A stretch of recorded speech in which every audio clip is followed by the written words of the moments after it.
Assalamualaikum warahmatullahi wabarakatuh.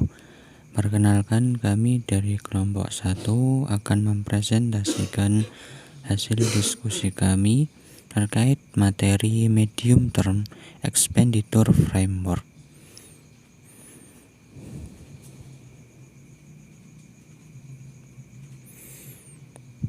Yang pertama, pengertian Medium Term Expenditure Framework. Medium Term Expenditure Framework secara bahasa memiliki arti kerangka pengeluaran jangka menengah atau disingkat KPJM.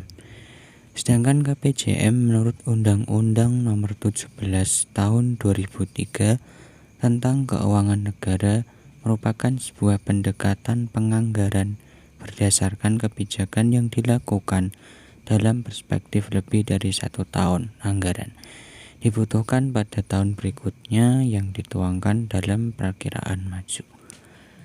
Sedangkan perakiraan maju merupakan perhitungan kebutuhan dana untuk tahun anggaran berikutnya dari tahun yang telah direncanakan. Hal ini berguna untuk memastikan kesinambungan program dan kegiatan yang telah disetujui dan menjadi dasar penyusunan anggaran tahun berikutnya. KPJM dapat disimpulkan sebagai suatu perencanaan anggaran setelah RAPBN dan disusun lebih dari 1 tahun anggaran.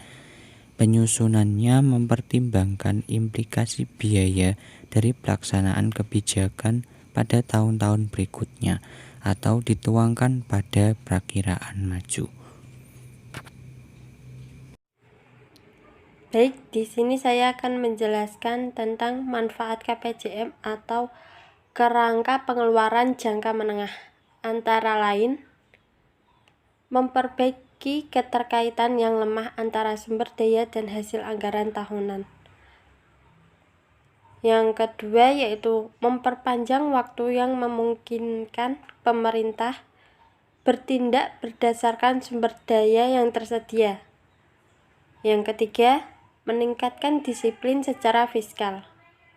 Yang keempat, menghindari overspending dan underspending. Yang kelima, mengelola proyek investasi di masa yang akan datang. Yang keenam, menyesuaikan prioritas strategis. Selanjutnya, saya akan membahas tentang prinsip kerja kerangka pengeluaran jangka menengah.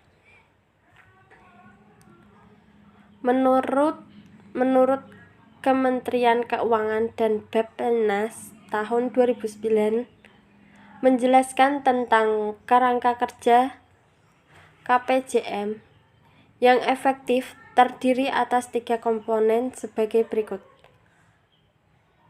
Yang pertama yaitu pendekatan top-down dalam menentukan besaran sumber daya anggaran atau resource envelope yang berperan sebagai batas pendanaan tertinggi atau hard budget constraint bagi setiap institusi atau sektor pemerintah.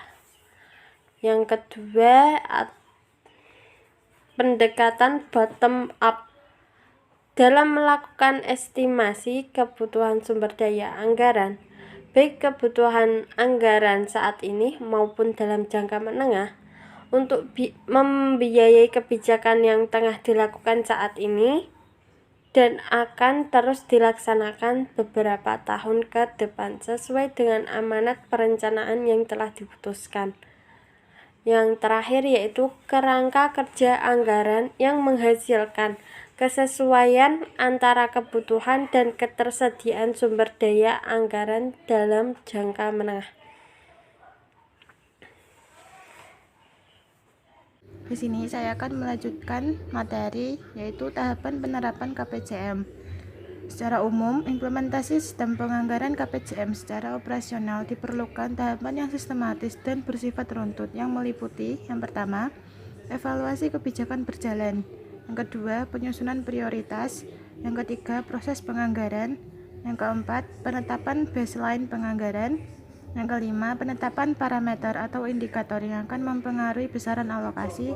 Dan yang keenam, penetapan 3 tahun perakiraan maju. Selanjutnya yaitu menurut PMK nomor 163 /PMK.02/2016, tahapan KPJM yang komprehensif meliputi 1.